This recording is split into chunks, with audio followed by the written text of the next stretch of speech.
On this week's episode of What's Up Weekly, Kate Hutner is in studio for a live performance. And What's Up Weekly reporter Shelby Brown takes you to the season opening of the Fowler Pumpkin Patch. What's Up Weekly starts now.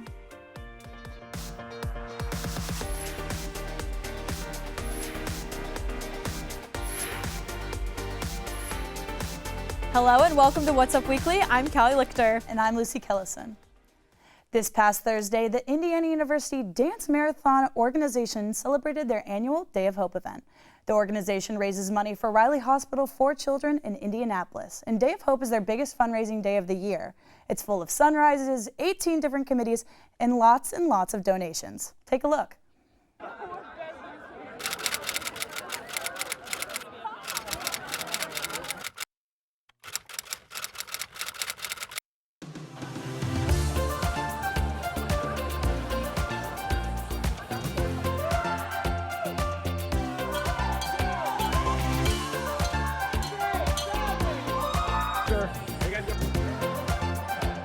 It's a day full of love and laughter, and being here with a bunch of people who are committed to a cause that's greater than all of us.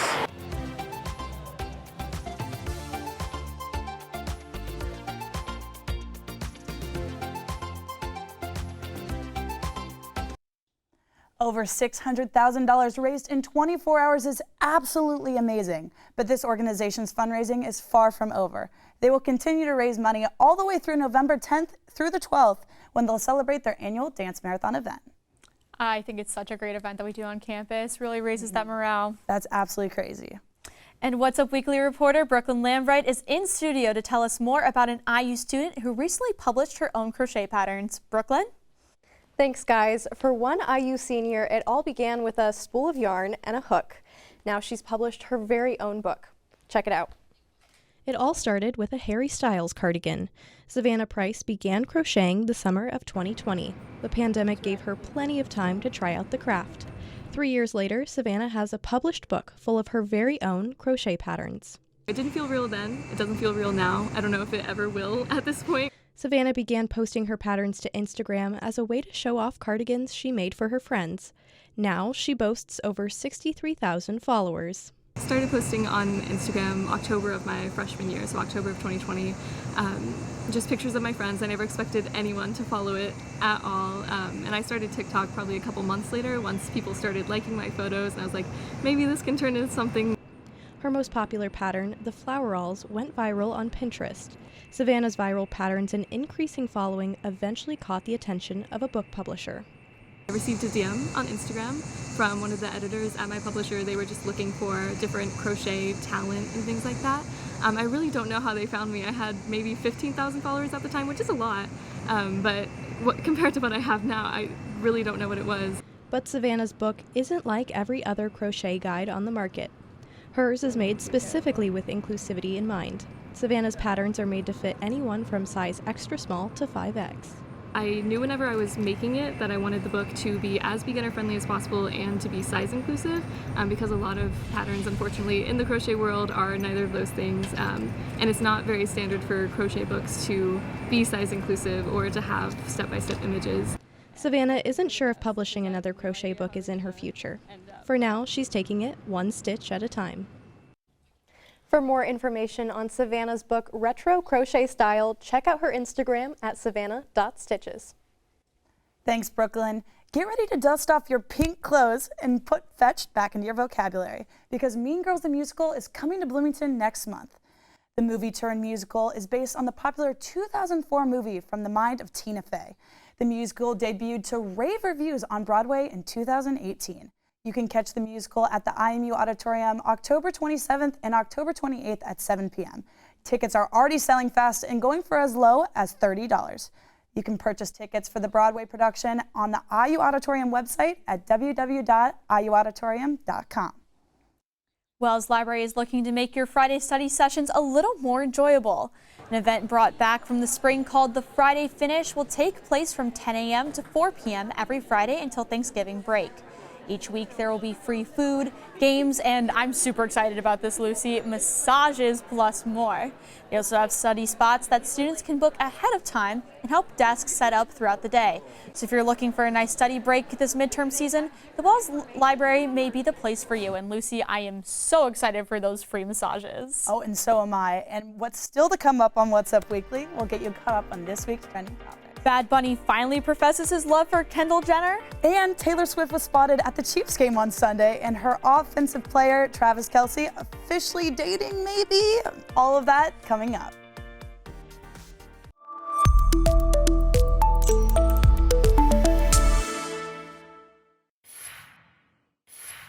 Welcome back to Trending Topics. So before we get to the news of the century, let's talk about the news that feels like it's been going on for a century, Kendall Jenner and Bad Bunny.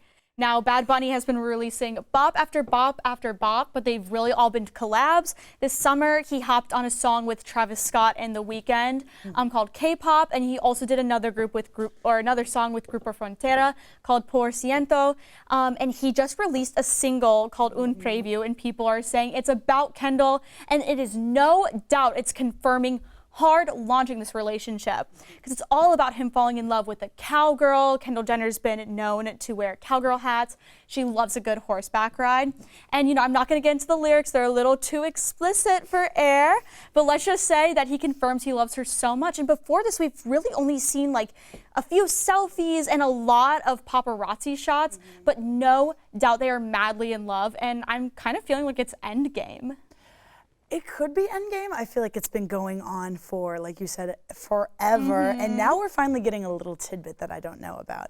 And speaking of something that's the news of the century, like you said, Travis Kelce and Taylor Swift. Oh my God, I'm so excited. So we've all been up on the Eras drama, and he apparently talked about a podcast when he was on it with his brother. He talked about wanting to go to the Eras tour, and they have all the friendship bracelets, and he wanted to give one to Taylor with his number on it. He had a pickup line ready and everything, and it never happened. And so then he went on the podcast the next week, and they were asking him about it, and he decided not to make any comments. And then she shows up to the Chiefs game next to his mom. And they had a camera on her the whole time, and Patrick Mahomes and everyone was waving up to her. It's crazy. So it's like, it's official. I mean, pretty much. think it is. And then there was even talk about his outfit being a hint to Taylor's new album, potentially. Stop. Gosh, absolutely crazy. You gotta shoot your shot and shoot your shot and shoot your shot and shoot your shot until it works, I guess. And then maybe you'll end up on a date with Taylor Swift. Oh, that would be incredible. And that's enough of Lucy and I talking about Taylor Swift and Bad Bunny and Kendall Jenner, but let's hand things over to our entertainment news correspondents, Alex Klosowski and Logan Vaught, to give us the lowdown on some alternative news from this week. Alex and Logan. Thank you. Welcome to the Bloomington Brief. I'm one of your new hosts, Logan Vaught. And I'm Alex Klosowski. We hope to bring you factual news about Bloomington and the world.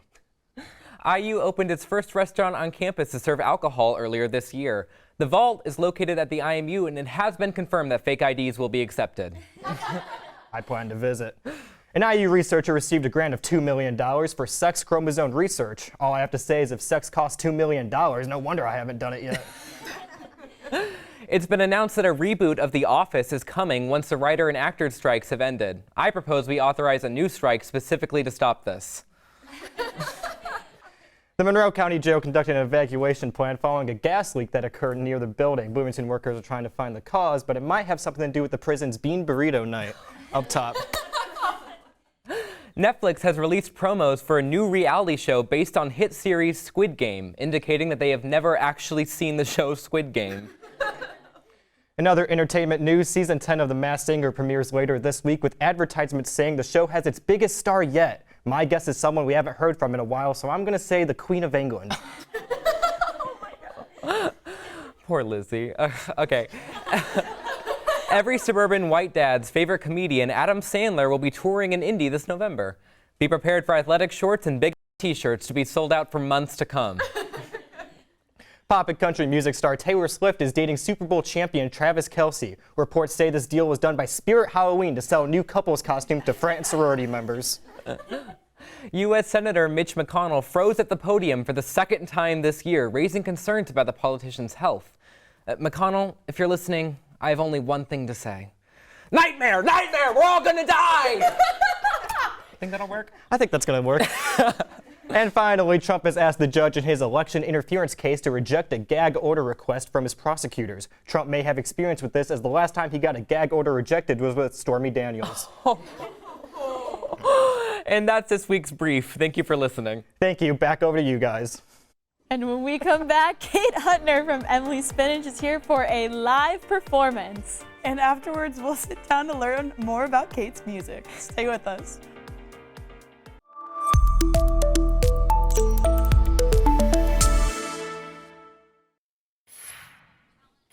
Welcome back. Now let's hear from Kate Hutner. Kate, take it away.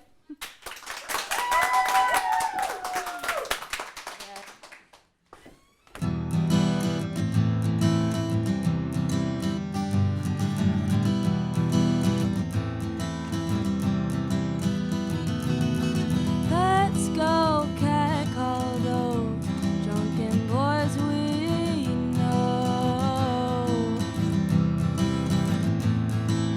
It's all fun and games when they call for us, but little do they know that my daddy runs the police force in town. When those douchebag boys find that dad's coming around, they sure won't stick to their potty mouths. So cat call me and I'll chase you down. I'll show you something to be scared about.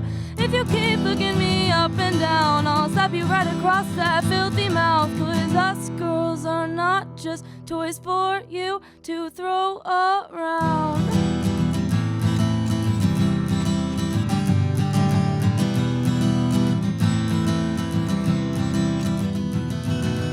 You think it's funny, especially around your hotshot friends. Well, you've got a rude awakening if it doesn't end. Oh, you're embarrassed with your actions now. Us girls know you like to scream and shout, but when consequences come, you pout. So cat call me and I'll chase you down. I'll show you something to be scared about. If you keep looking me up and down, I'll slap you right across that filthy mouth. 'Cause us girls are not just toys for you to throw around. No, we can make you feel just as silly by calling after you to get that. We can follow you back to your home to remind you not to go to bed alone. Your skin's crawled by loud booming voices, calling over all of the city's noises, saying you're our object, but nothing more at all. So cat call me and I'll chase you down. I'll show you something to be scared about. If you keep looking me up and down, I'll slap you right across that filthy mouth. 'Cause us girls are not just toys for you to throw around.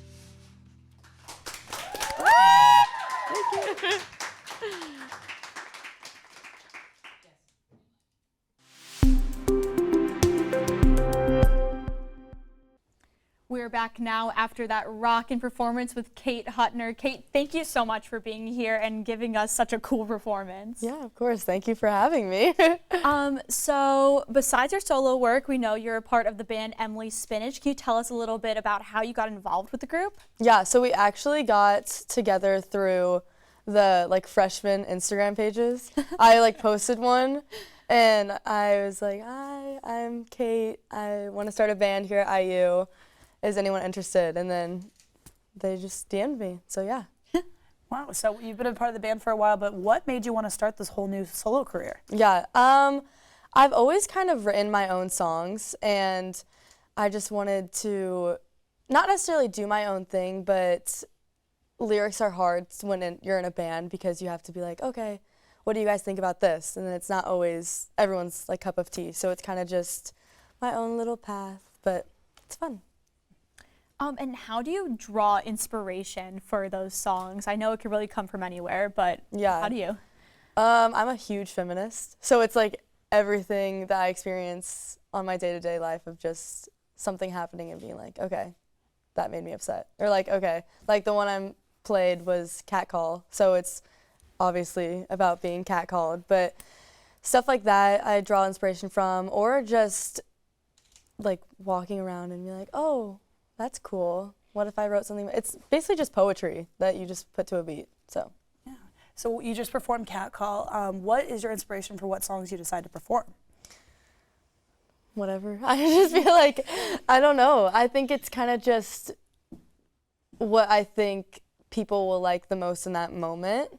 I think, especially for shows, like playing with Emily Spinach and stuff, it's who's hosting us, who are we playing with, and like when we're playing. So if we have an October show, we'll play like Halloween-ish music and like Psycho Killer and stuff, but if it's more like spring, we'll try to do like a little bit more flowy. So it kind of just depends when we're playing and where we're playing.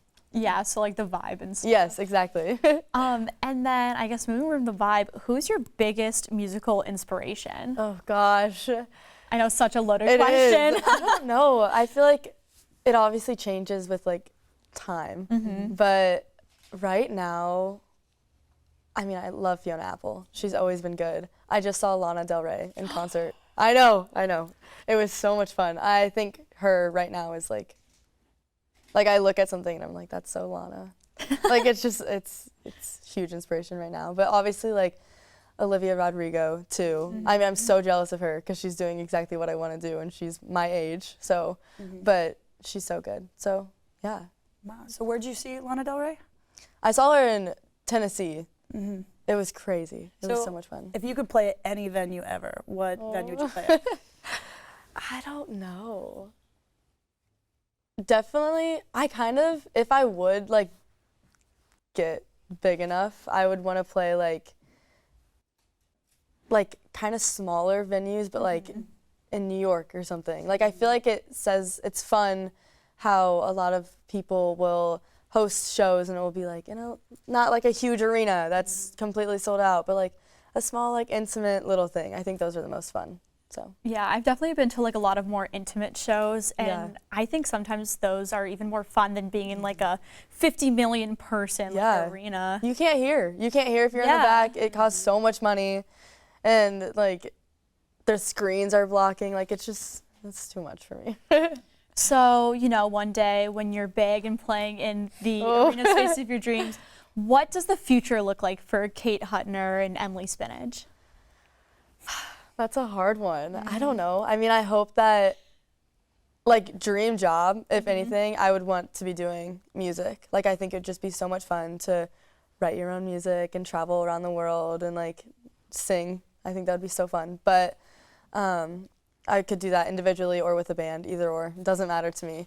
But if that doesn't work, I probably just want to do something that is fun. Like, I like fashion. I like to write. Like, maybe I was thinking about writing about, like, what bands wear and, like, doing that, or even picking it out, being a stylist. But, yeah. Yeah. I always like to say, do what you love what you do. Because you'll never get bored if you continue to love what you do. Yeah, for sure. Yeah. Yeah. Thank you so much for coming in and giving us a performance and an interview. Truly so great. Thank you for having me. And after the break, you'll get a peek into the season opening of Fowler's Pumpkin Patch. We'll be right back.